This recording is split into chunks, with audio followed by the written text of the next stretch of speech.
Il y a Gwen.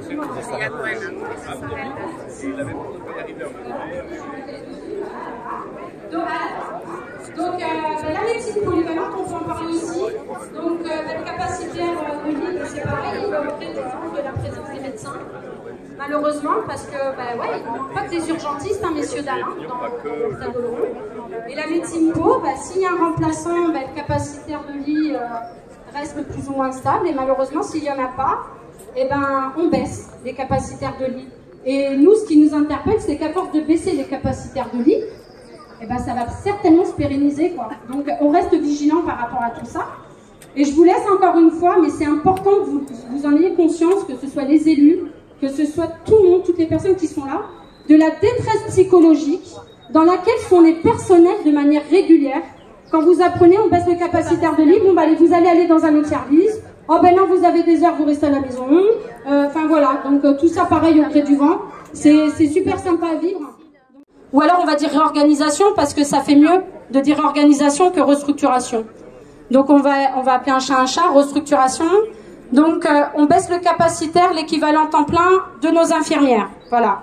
Donc aujourd'hui, 4 jours par semaine, l'infirmière, elle est toute seule en 12 heures. Voilà.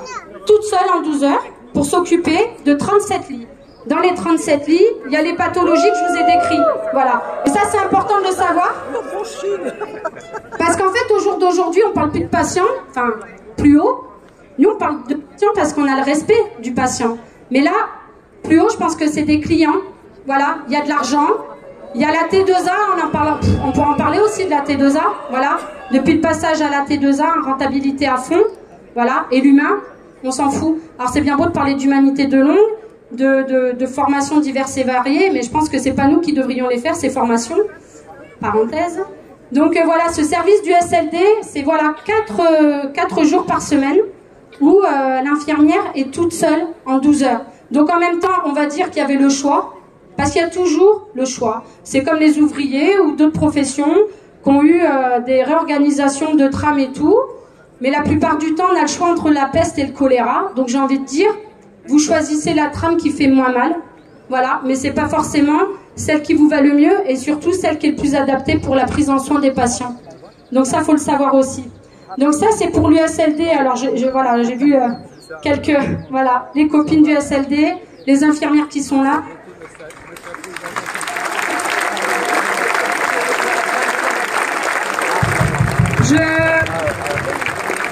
Je vois les copains brancardiers. Voilà, les brancardiers, c'est pareil, hein, ils ont bien ramassé aussi. Donc quand je vous dis le maillon d'une chaîne, c'est le maillon de toutes les chaînes en fait. Les brancardiers, c'est pareil, quand je vous parle des restructurations, on a tous à un moment donné subi des restructurations, des réorganisations de travail, et ils n'ont pas été épargnés eux non plus. Voilà, les ASH, mes copines, les ASH, alors elles, j'en parle beaucoup. J'en parle beaucoup parce que c'est important, parce que on parle des paramédicaux, il y a les médecins, mais alors les ASH, elles ont une profession où sans elles, on fait rien. Sans elles, on fait rien. Et c'est vachement important parce qu'on aime notre métier. Entendez-le, on aime notre métier. Mais moi, en tant que syndiquée, quand je passe dans les services en ce moment, c'est Angélique, je suis à bout. Angélique, j'ai plus envie. Angélique, j'ai plus la force. Angélique, je sais pas si je vais changer de métier. Faut savoir aussi que j'ai fait des accompagnements de titulaires infirmières de la fonction publique qui ont démissionné. Alors je précise qu'elles ont démissionné même pas pour continuer de faire infirmière, pour changer de métier. Pour changer de métier. À revenir sur l'interview qu'a donnée une autre cadre de santé, Angélique, hier matin sur France Bleu Béarn, au nom de toute l'équipe des urgences. Cette interview m'a mis la chair de poule. Je me dirigeais moi-même vers France Bleu Béarn pour une autre séquence. Et cette cadre de santé a trouvé les mots que je n'aurais jamais su trouver pour exprimer à quel point le service était dévasté. À quel point le personnel de l'hôpital était désemparé. À quel point la population d'Oloron, mais du Haut-Béarn et des alentours était cultiver le sentiment d'un abandon du territoire, un abandon qui ne dit pas son nom, un abandon où les coupables sont difficiles à identifier parce que tout le monde la main sur le cœur, y compris au sein de l'ARS, vient nous dire attention, votre hôpital est en danger et en même temps mettent la dernière pelle pour l'enterrer définitivement. Bravo.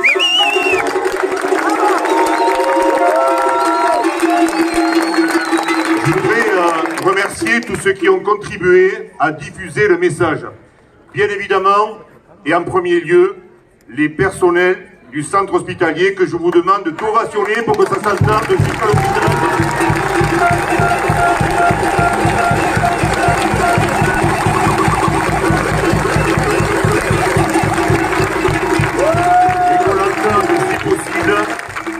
Et qu'on entende ce message si possible jusqu'à Bordeaux et jusqu'à Paris. Je voudrais remercier pour leur participation les habitants de la communauté de communes, de la ville, mais également ceux qui ont amené des délégations venant de la communauté de communes de la vallée d'Ossau, venant de la communauté de communes du Pays Basque, avec à sa tête le président de la commission locale et le maire de Moléon, venant de la communauté de communes de La Cortès, avec le député qui a dû partir. Et je voudrais remercier pour leur présence les parlementaires qui sont ici présents, les sénatrices, Jean Lassalle qui va nous rejoindre possiblement, et les remercier parce que ils vont les remercier parce qu'ils vont avoir du boulot. J'ai eu hier un échange d'1h30 à peu près au téléphone avec le directeur de l'agence régionale de l'ARS, à qui j'ai dû exprimer ma conviction, parce qu'il ne la partageait pas au début, que la suppression des urgences met en jeu des vies. La simultanéité, toujours possible, d'un accident du côté du Pays Basque, cérébral par exemple, d'un infarctus ailleurs, d'une cordée qui dévisse à l'Esquin, d'un accident sur nos rivières, notamment l'été, ne peut pas s'accommoder, comme on me l'a dit, d'un dispositif uniquement basé sur la présence d'un hélicoptère. Parce que dans l'hélicoptère, le premier qui montera aura sans doute une chance de s'en sortir, les 3 autres mourront. On ne peut pas m'enlever de l'idée que c'est une réalité.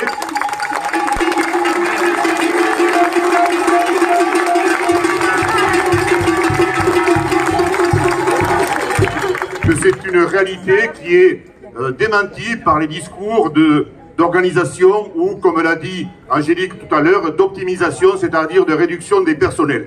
Alors, ce que j'ai dit au bout de 7h30 au directeur, je lui ai dit, je compte sur vous pour que demain matin, on puisse annoncer qu'un geste a été accompli. Certes, ce geste sera palliatif. Votre présence ici, à l'évidence, atteste que vous n'y croyez pas.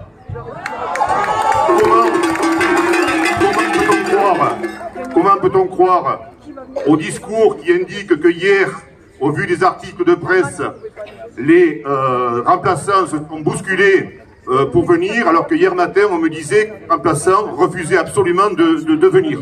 Il y a quelque chose là qui a sans doute un lien avec la proximité des élections, mais sur lequel il va falloir se battre pour que les urgences à Oloron et les autres services soient une pérennité et non pas un concours de circonstances. La deuxième chose que j'ai demandé au directeur de l'ARS, c'est que, au nom des élus de la communauté de communes, au nom des élus du territoire, au nom des élus de la ville d'Oloron, j'avais commis une lettre dont nous allons changer un petit peu les termes, adressée au président de la République, pour que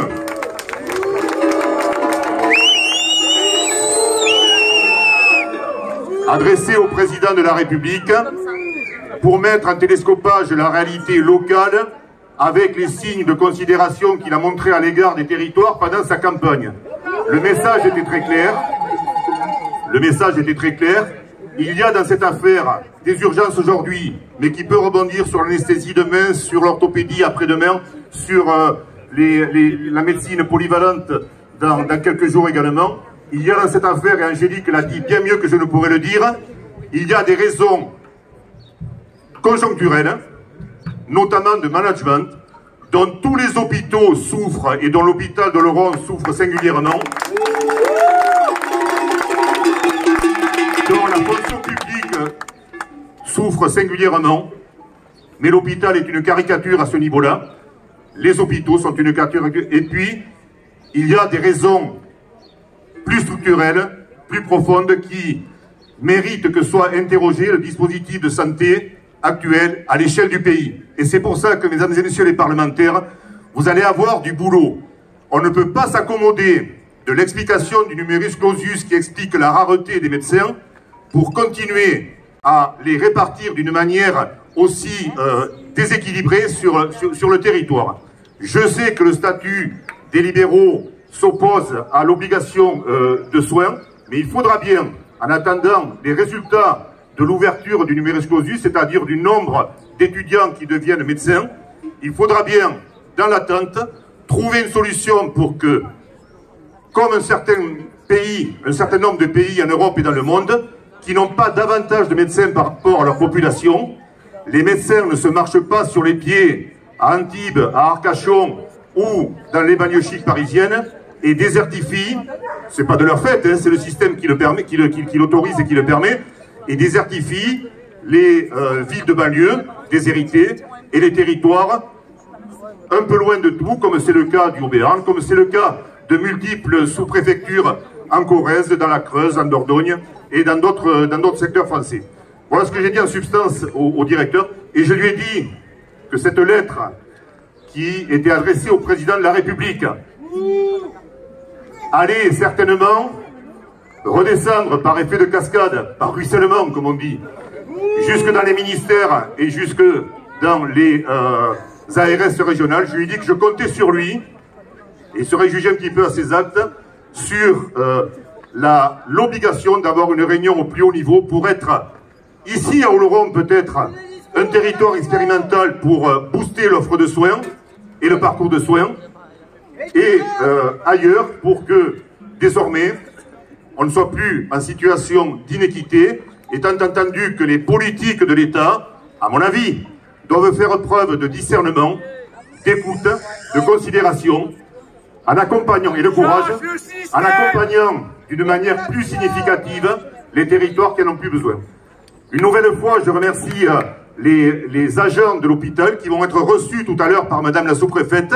Madame la sous-préfète m'a dit que, compte tenu de l'exiguïté de la salle dont elle dispose, et c'est vrai, Angélique, j'ai pas eu le temps de te le dire, la jauge devrait se limiter à 15 personnes à peu près.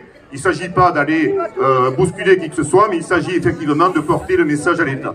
Voilà, je vous remercie et je vous suggère d'applaudir une nouvelle fois les personnels de l'hôpital.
Bravo!